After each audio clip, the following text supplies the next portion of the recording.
저와 여러분들이 예수 믿는 자들이 됐다라는 것은 우리를 부르셨다라는 의미인데, 우리가 무엇을 위해서 부름을 받은 자들이냐? 왕같은 충성스러운 제사장이 되라고 저와 여러분들을 부르신 것을 여러분 믿으시기를 바랍니다.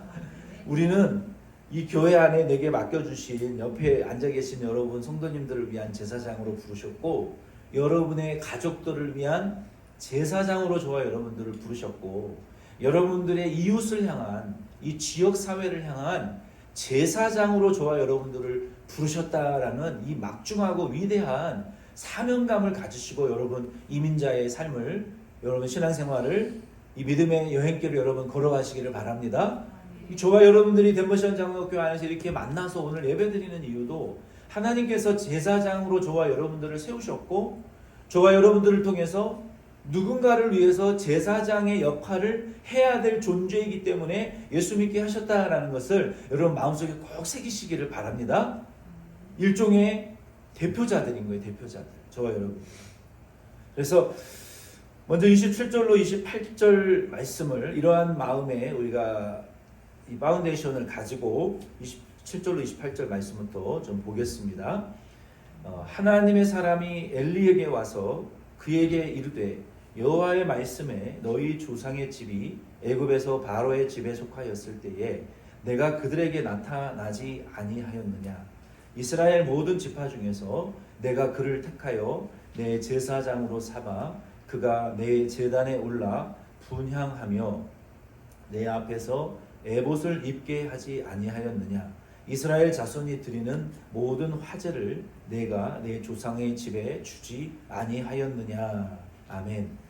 여기 27절에 보니까 엘리는 당시에 제사장이었어요. 그리고 엘리에게는 두 아들이 있었는데 두 아들 역시 제사장이 되었어요. 왜냐하면 여러분들이 이스라엘 민족의 그 특성을 이해하셔야 돼요. 이 제사장은요 아무나 될 수 있는 것이 아니었어요. 구약시대에 하나님이 정해놓으신 레위지파 중에 아론 족속만 제사장이 될 수가 있었어요. 12지파가 있었거든요. 그 12지파 중에서 레위지파, 예수님은 유다지파를 통해서 예수님 탄생하셨지만 레위지파 중에서 아론 족속이 있었어요. 그 아론 족속들만 제사장으로 하나님이 세우셨고, 그 직분은 대물림 되는 직분이었어요. 변경할 수가 없었어요. 그래서 엘리가 제사장이었으면 그 두 아들들도 자연스럽게 제사장이 선택의 여지가 없었어요. 오늘날 목사 아들은 다 목사가 된다 그러면은 아마 집 나가는 사람들이 지금 엄청 많을 거예요. 그렇죠? 당장 뭐 우리 아들들도 되기 싫어하니까. 구약시대에는 선택의 여지가 없었어요. 그냥 자동적으로 되물림되는 직분이었단 말이에요. 그래서 엘리의 제사장과 엘리의 두 아들도 제사장이었는데, 근데 문제는 엘리가 하나님 앞에 제사장으로 부름을 받고 제사장의 직분을 수행하고 있었음에도 불구하고 충성스러운 제사장은 아니었다. 그냥 직업으로 생각하는 제사장의 삶을 살았던 것 같아요. 그 문제를 본인도 사실은 알고 있었어요. 근데 이전에도 그 두 아들들이 하나님의 제사를 멸시하고 성전에서 수종드는 여인들을 간음하고, 그리고 제사드리러 오는 백성들의 제물, 하나님 앞에 제사로 올려드려야 되는 제물 중에 위협하고 협박하고 강압적이고 고압적인 자세로 제일 좋은 제물은 우리가 먼저 먹어야 돼. 잘못된 거거든요. 하나님께 먼저 드려야 돼요. 그리고 그 중에 남은 일부분을 제사장에게 주는 건데, 그것을 먼저 내놔 하고 하나님에게 드려야, 먼저 그 영광을 돌려야 될 것을 자기들이 먼저 먹어버리고 하나님께 드려야 될 제사를, 영광을 자기들이 받아버리는 이러한 있을 수 없는 무서운 죄를 지었기 때문에 하나님께서 더 이상 침묵하실 수가 없었던 거예요. 이 무명의 그 선지자가 엘리에게 찾아와가지고 하나님의 뜻을 전달을 해주는 거예요.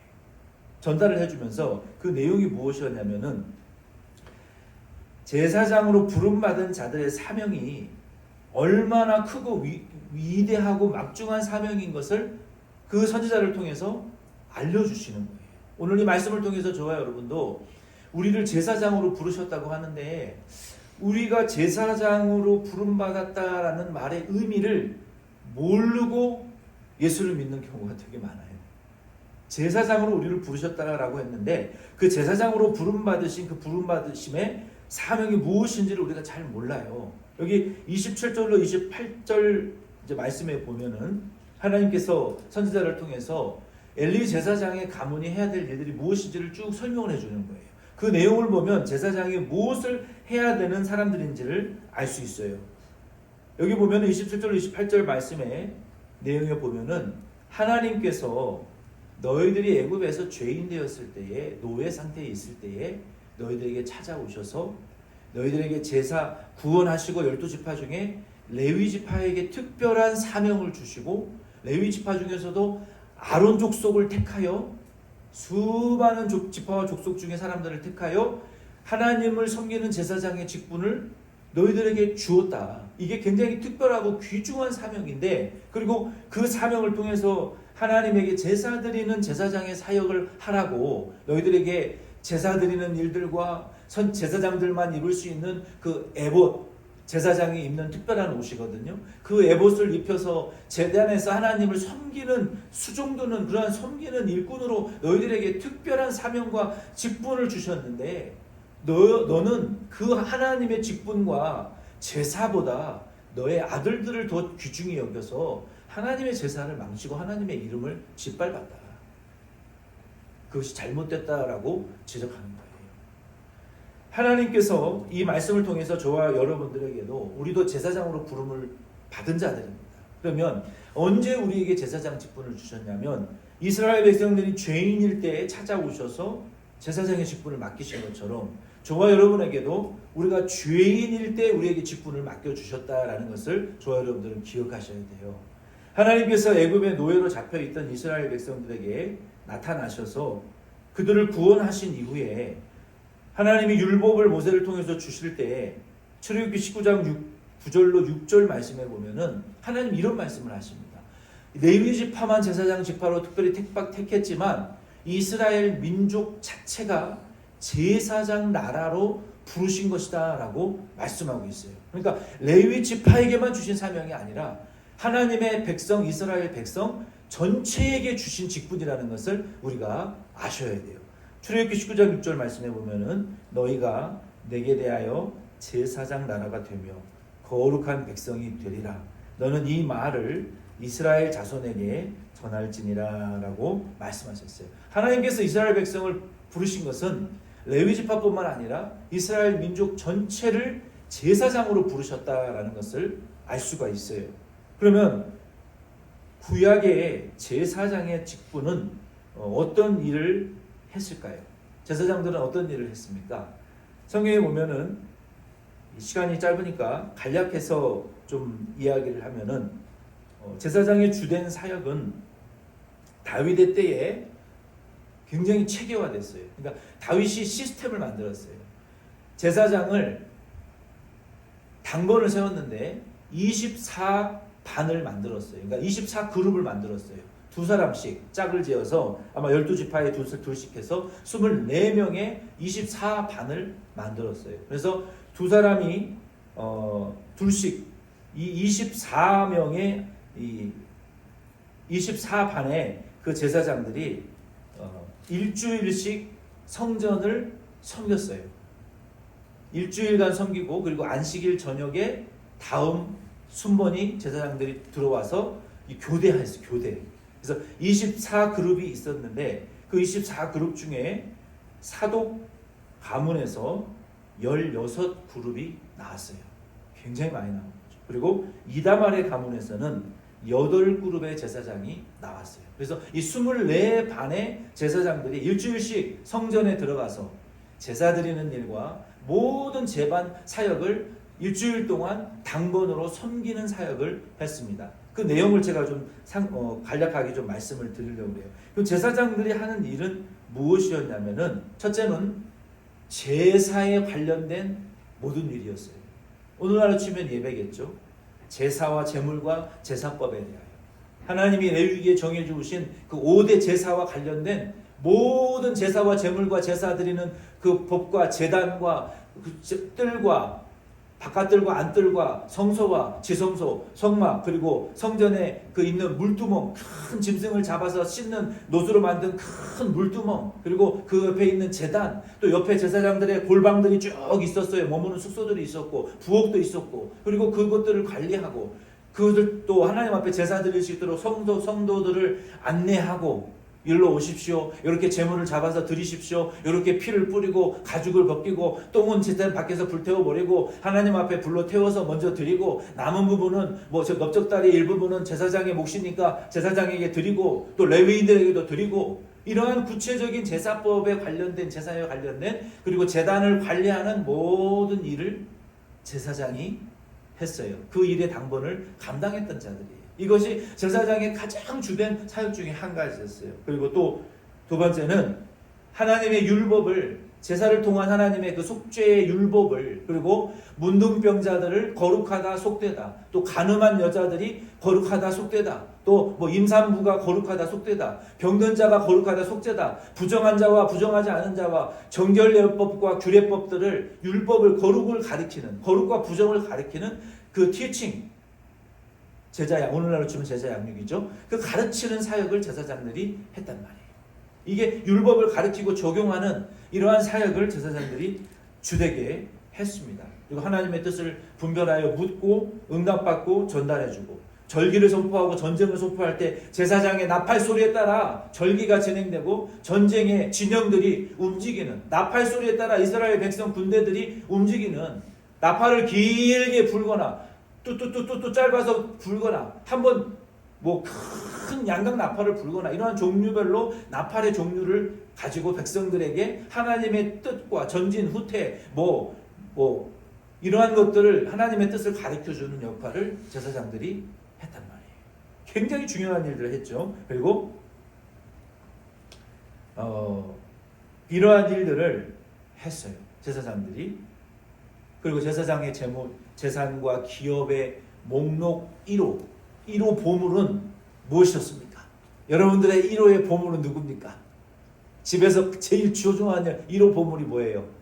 제사장들에게는 1호 재산과 기업의 목록이 여호와 하나님이었어요. 하나님, 제사장의 재산은 하나님, 제사장의 기업도 하나님이었어요. 세상 기업이 없기 때문에. 그래서 여호와 하나님을 제1호 재산 목록으로 삼고 섬기고, 그리고 12지파에게 나누어진 성읍 중에 그 일부분과 제물을 드린 제물의 일부분, 그리고 11조의 일부분을 제사장들이 먹을 수 있도록, 제사장에게 줄 수 있도록 하나님의 율법으로 모세에게 가르치고 정하셨단 말이에요. 하나님이 정하신 거예요. 이 모든 것들은 하나님으로부터 나왔어요.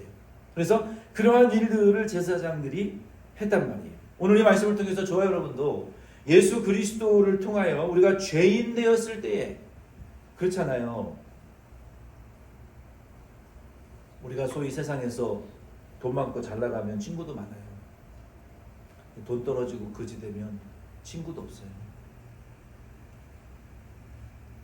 잘 나가고 돈 많으면 사람들이 많이 내 주변에 모여들게 되어 있어요. 별 볼 일 없으면 안 옵니다. 근데 하나님은 저와 여러분들이 언제?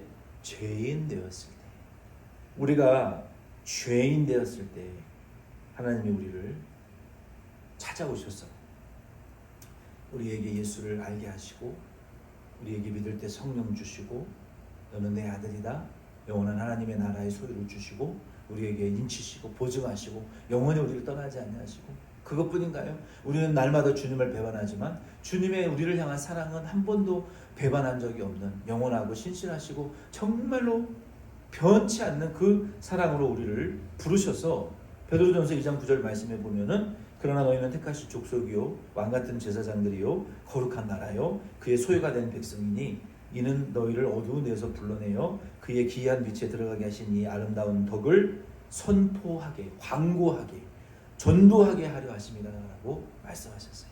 하나님께서 저와 여러분들을 이렇게 제사장으로 부르셨으면 우리는 레위인들과 같이 하나님이 우리의 재산 목록 1호가 되어야 되고, 우리의 기업의 유일한 대상이 되셔야 되고, 우리는 그 하나님을 통해서 우리 예수 그리스도의 구원을 주시고 우리에게 성령을 주신 그 삼위일체 하나님의 제사장으로 부르신 그 부르심의 사역을 위하여 우리는 일해야 돼요. 어떻게 일해야 됩니까? 제사장들이 성도들의 죄를 위하여 제사 드리기 위하여 제물을 가지고 오고 하나님 앞에 양을 잡고 소를 잡고 피를 흘리고 각을 떠서 태워서 불태워 하나님 앞에 제사를 드렸던 것처럼 저와 여러분들에게 맡겨주신 우리 덴버시원 장로교회의 영혼들, 여러분이 전도하고자 하는 그 영혼들, VIP 전도의 대상자들을 위하여 여러분의 예수 믿지 않는, 신앙생활하지 않는 죄가 죄인 줄도 모르고 하나님을 대적하고 사는 그 사람들의 죄를 내가 대신 짊어지고 예수의 피를 힘입어서 예수의 제물을 가지고 내가 담대히 성소 안에 들어가서 아버지, 내 사랑하는 맡겨주신 내 사역 교회, 이 덴버시원 장로교회 안에 맡겨주신 이 영혼들이 이렇게 무지해서 하나님을 모르고 핍박하고 죄만 짓고 하나님 신앙생활도 못하고 살아가고 있사오니 하나님 이들의 영혼을 하나님께서 예수의 피로 정결케 해주시옵소서. 그리고 통째로 안 되니까 소나 양이나 염소 각을 떠야 돼요. 사람들의 부분 조목조목의 죄의 항목들을 하나님 앞에 이러한 죄를 짓습니다. 하나님 우상 숭배하는 죄를 지었습니다. 하나님 외에 다른 신을 섬기는 죄를 짓고 있습니다. 하나님 외에 다른 것들의 사람과 물질을 우상처럼 사랑하고 죄 짓고 있습니다. 하나님 이웃을 사랑하라고 하셨는데 부모와 자녀가 불목하고 있는 죄를 짓고 있습니다. 하나님 서로 죽이고 미워하고 살인하고 간음하고 도둑질하고 거짓 증거하는 죄를 지금 매일같이 짓고 있습니다. 이거 당장 지옥 급행인 열차 행인데 어떻게 해야 됩니까? 예수의 피로 용서해 주시고 예수하는 지혜와 계시의 정신들을 부어주시고 내 힘으로 안 되고 내 공로가 없사오니 오직 예수의 피를 힘입어 내가 대신 회개하고 애통하오니 주여 용서해 달라고 애통하고 통회하고 구원하고 자복해야 제사장의 역할을 하는 것을 여러분 믿으시기를 바랍니다. 저와 여러분들을 부르신 이유가 우리 교회와 여러분의 가족을 위한 제사장의 중보기도자들로 부르신 것을 여러분 믿으시기를 바랍니다. 그리고 우리 성도들과 우리 여러분의 가족들의 죄를 대신 뒤집어 쓰고 짊어지시고 매일 회개하세요. 여러분의 회개를 통해서 변화되지 그거 아니면 소망 없습니다. 아멘이십니까? 네. 그 사명을 위해서 부름 받았다고요. 그리고 그 기도의 분량이 점점 넓어지면 그 다음에 이 지역사회를 위해서 기도할 수 있어요. 그것만 해도 대단한 사역을 하시는 거예요. 세계를 하나님께 맡기고 내게 맡겨주신 예루살렘과 유대와 사마리아부터 먼저 감당하실 수 있기를 제사장으로서 부탁을 드립니다. 세계는 하나님이 알아서 하시는 거예요. 내 교회, 내게 맡겨준 영혼, 내 가정, 내 이웃만 먼저 챙기세요. 그러면 역사가 일어날 겁니다. 그러한 제사장으로 부르심 받으신 것을 여러분 기억하시고 그 사역 잘 남은 반년 동안 감당하실 수 있기를 바랍니다. 예. 그리고 29절로 34절 그리고 36절 말씀에 보면은 그러면 그 직분에 충실하지 않았던 엘리와 그 제사장 두 아들들은 어떻게 되었는가? 29절로 34절 말씀 제가 읽어드리겠습니다. 너희는 어찌하여 내가 내 처소에서 명령한 내 재물과 예물을 밟으며 내 아들들을 나보다 더 중히 여겨 내 백성 이스라엘이 드리는 가장 좋은 것으로 너희들을 살지게 하느냐? 그러므로 이스라엘 하나님 나 여호와가 말하노라. 내가 전에 내 집과 내 조상의 집이 내 앞에 영원히 행하리라 하였으나 이제 나 여호와가 말하노니 결단코 그렇게 하지 아니하리라. 나를 존중히 여기는 자를 내가 존중히 여기고 나를 멸시하는 자를 내가 경멸하리라. 보라, 내가 내 팔과 내 조상의 집 팔을 끊어 내 집에 노인이 하나도 없게 하는 날이 이를지라. 이스라엘에게 모든 복을 내리는 중에 너는 내 처소의 환난을 볼 것이요 내 집에 영원토록 노인이 없을 것이며 내 제단에서 내가 끊어 버리지 아니할 내 사람 내 눈을 쇠잔하게 하고 내 마음을 슬프게 할 것이요 내 집에서 출산내는 모든 자가 젊어서 죽으리라. 내 아들 두 흠니와 비누아스가 한날에 죽으리니 그 둘이 당할 그 일이 내게 표징이 되리라. 36절입니다. 그리고 내 집에 남은 사람이 각기 와서 은 한 조각과 떡 한 덩이를 위하여 그에게 엎드려 이르되 청하노니 내게 제사장의 직분 하나를 맡겨 내게 떡 조각을 먹게 하소서 하리라 하셨다 하니라. 아멘. 하나님께서 이 끔찍한 재앙과 저주를 제사장 엘리 가문에게 말씀하셨어요. 우리가 이것을 저주와 어떤 멸망의 선언으로 우리가 받아들이지 말고 오늘 저와 여러분들은 이 말씀을 좀 희망적으로 우리가 좀 받아들이실 수 있기를 바랍니다. 어떻게 희망적으로 받아들일 수 있을까요?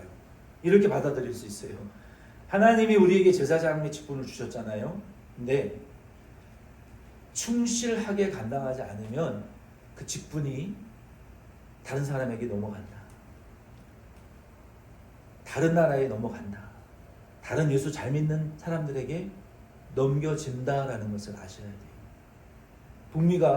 미국이 복음을 위해서 많은 선교를 하고 전도할 때 하나님이 미국의 교회를 들어서 역사하셨고 지금도 역사하고 계세요.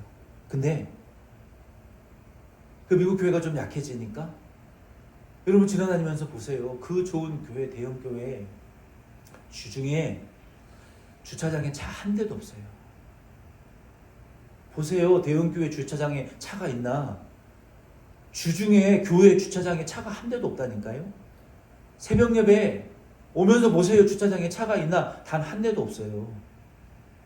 유일하게 한국 교회가 새벽 예배 기도하는 명맥을 이어가고 있는데 기도하는 교회를 들어서 하나님이 한국 교회를 불같이 일으켜서 지금까지 하나님이 사용하시는데 그 소스가 기도에 있어요. 기도에.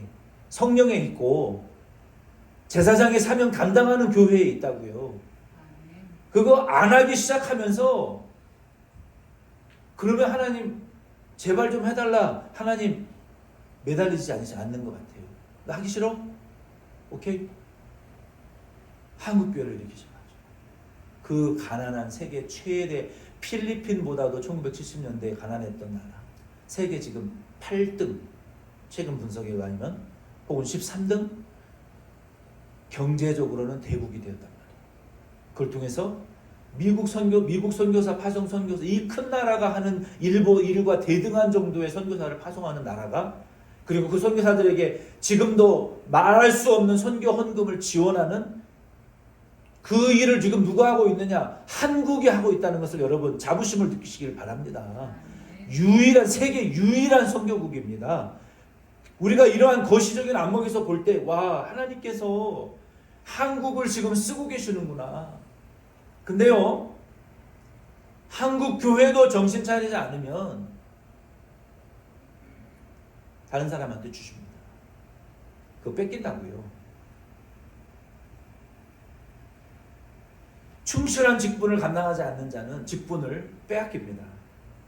예수님이 마태복음 6장 27절에 보면은 행한 대로 갚겠다 하셨어요. 저와 여러분들의 소망과 상급에 대한 기대는 이거예요. 사람에게 보상받으려고 우리가 생각하지 않고 우리가 헌신하고 희생하고 사명 감당하는 것은 주님에 대한 보상을 우리가 기다리는 거예요. 그렇죠? 주님이 갚아주신다는 거예요. 그리고 고린도서 5장 9절 말씀해 보면 예수님 다시 재림하실 때 우리가 이 땅에 심은 것을 하나님 나라에 심은 것을 거둔다라고 말하고 있어요. 자 보세요. 봄에 심어야 늦여름 초가을에 얻어요. 근데 심고 행해야 열매가 거둬지는데 우리가 인생이라는 시간이 10년이 될지 100년이 될지 모르지만 인생의 믿음의 여행길에 썩어질 땅에다가 심은 사람은 땅에 썩어질 것을 거두고 그렇죠? 썩어지지 않는 하나님 나라에다가 그것을 심는 사람은 이 땅에서는 그래도 하나님 나라에 심으면 영원한 것을 걷고 땅에서 하나님이 뭐라고 말씀하셨어요? 차고 흔들어 넘치도록 땅의 것도 주신다라고 말씀하셨어요. 근데 이 땅에 썩어질 것을 위하여 먹으면 다 소화돼서 하수도로 내려가는 것만을 위하여 우리가 심으면 썩을 것을 거두고 that's it.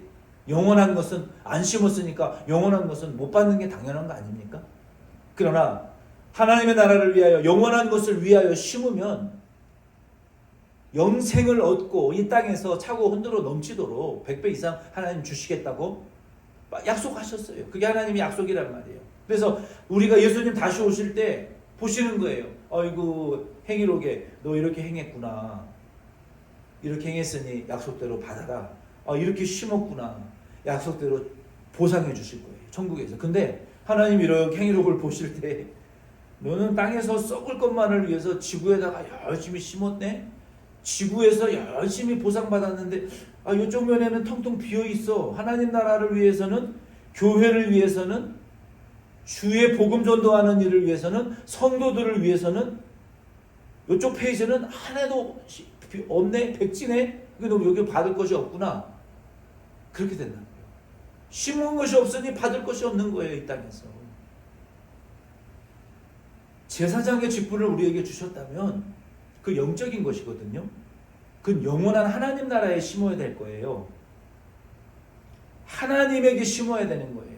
오늘 본문 말씀에 보면은, 본문 말씀을 우리가 좀 저주로 받아들이지 말고 한번 보세요. 이 기본 그 유치원, 초등학교 원리로, 수학의 원리로, 산수의 원리로 이걸 한번 바라봅시다. 여기 하나님께서 여기 8절에 뭐라고 말씀하셨어요? 나를 뭐라고 말씀하셨어요? 30절 말씀에 나를 존중히 여기는 자를 내가 존중히 여기고. 자, 이 존중이라는 것이 씨앗이라고 생각을 해봅시다. 우리가 하나님에게 존중이라는 씨앗을 딱 심어요. 그러면 하나님이 저와 여러분에게 뭘로 갚아주시냐면, 하나님도 우리와 똑같이 존중이라는 열매로 우리에게 갚아주신다. 얼마나 좋습니까?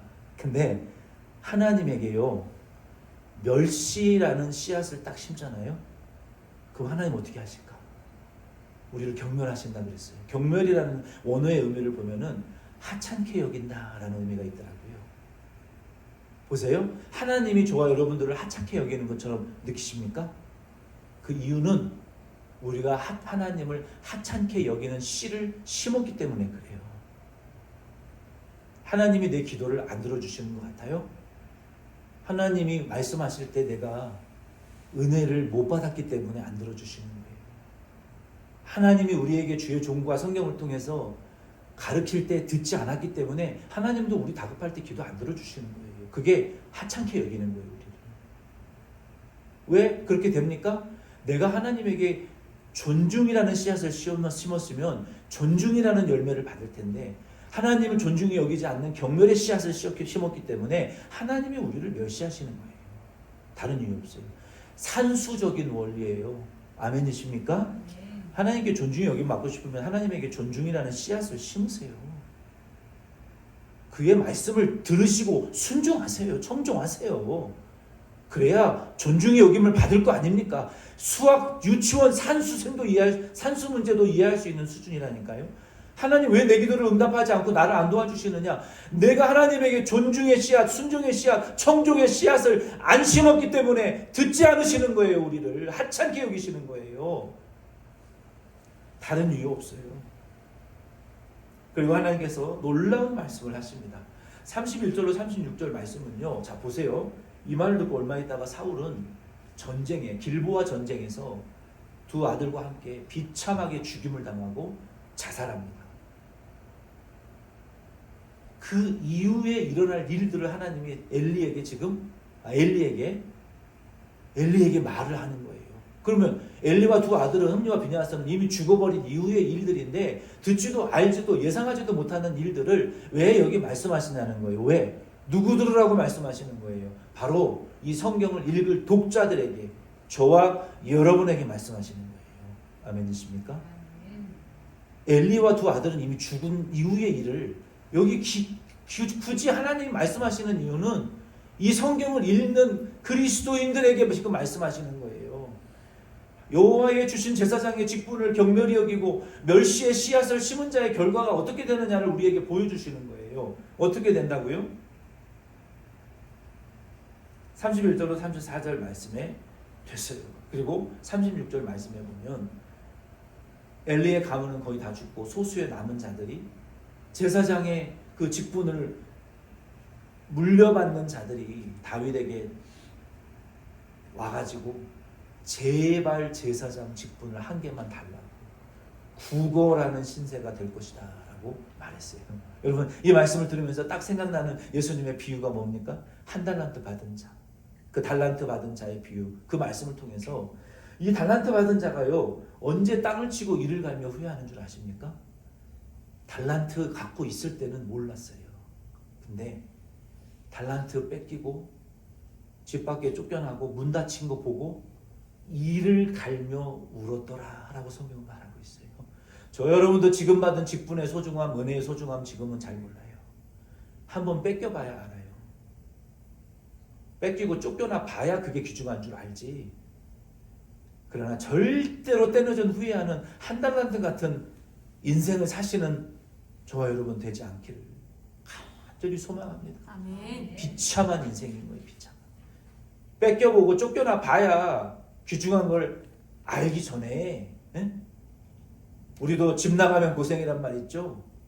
부모님 사랑과 보호를 모르다가 집 나가면 당장 옷도 없고 음식도 없고 돈도 없고 차도 없고 내가 내 손으로 밥 해 먹어야 되고 돈 벌어야 되고 빨래해야 되고 인생을 살아가야 되는 고뇌가 얼마나 충격적이고 힘든 곳이라는 것을 나가봐야 한다니까요. 못 느껴요. 부모의 소중함을. 가정의 소중함을 몰라요. 35절 말씀해 보면은 하나님이 우리를 충실한 제사장이 되라고 부르셨는데 35절 말씀해 보면은 내가 나를 위하여 충실한 제사장을 일으키리니 그 사람은 내 마음 내 뜻대로 행할 것이라 내가 그를 위하여 견고한 집을 세우리니 그가 나의 기름 부음 받은 자 앞에서 영구히 행하리라 라고 말씀하셨어요. 이 충실한 제사장은요 예수님이 아닙니다. 사독 제사장을 가리키는 거예요.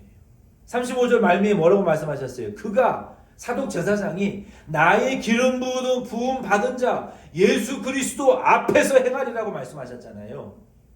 예수님이 아니라 예수님의 그림자로 올 사독 제사장을 가리키는 거예요. 그 사독 제사장이 참 성경에 보면은 다윗을 도왔던 사람들 중에 유일하게 변절하지 않았던 사람이 마지막에 요압 장군도 흔들렸지만 요압과 사독이라는 사람이 있어요. 그 역대상하 열왕기상하를 읽어보면은 정말 충성된 사람들이에요. 어떤 달콤한 유혹이 와도 충성하는 자들이에요. 요압 장군도 살짝 좀 나중에 헷갈렸지만 이 사독이라는 사람은요 그 이름이 고교라고 의롭다라는 뜻이에요. 하나님께서 엘리 제사장 대신에 사독 제사장을 일으킬 것인데 그 사독 제사장은 나의 기름 부음 받은 자 예수 그리스도의 그림자의 역할로 일할 것이다 라고 말씀하셨어요. 그 사독 제사장은 어떤 사람이었냐면 다윗이 하나님의 기름 부음을 받고 사울에게 핍박을 받고 도망가 다니다가 왕국을 세울 때 자기 집에 있는 군대 장관 22명을 끌고 와가지고 이 사람이 하나님 앞에 바른 사람이다 하고 다윗 앞에 무릎 꿇었던 사람이에요. 자기 스스로 22명의 군대 장관과 군대를 끌고 당신을 위하여 하나님을 위하여 싸우겠습니다 라고 달려들었던 사람이에요. 얼마나 시작이 충성스러운 사람이었는지 몰라요. 그리고 그는 다윗이 법궤를 메고 들어갈 때 오베데돔의 집에서 사독이 그 법궤를 맸던 제사장 중에 이제 한 사람이었어요. 법궤를 맸던 사람이고 다윗을 강력하게 사람들의 마음을 설득시켰어요. 이간질하는 사람들을 서로 화목시켜버리는 사람이에요. 서로 싸우는 사람들을 다윗을 대적하는 사람들을 만나가지고 더 이간질을 붙이고 기름에 불 붙는 사람이 아니라 다윗을 마음을 향하도록 마음을 바꿔 놓아버리는 이런 대단한 전도의 은사가 있는 사람이었어요.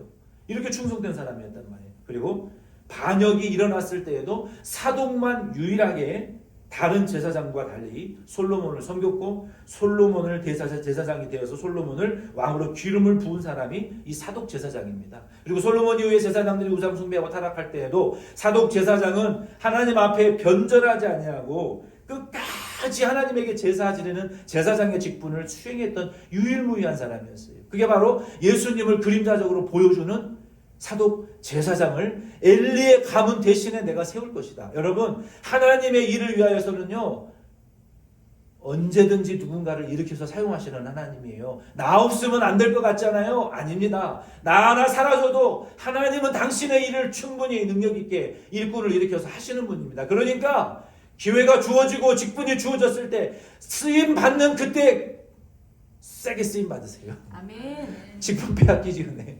세게 쓰임 받으세요.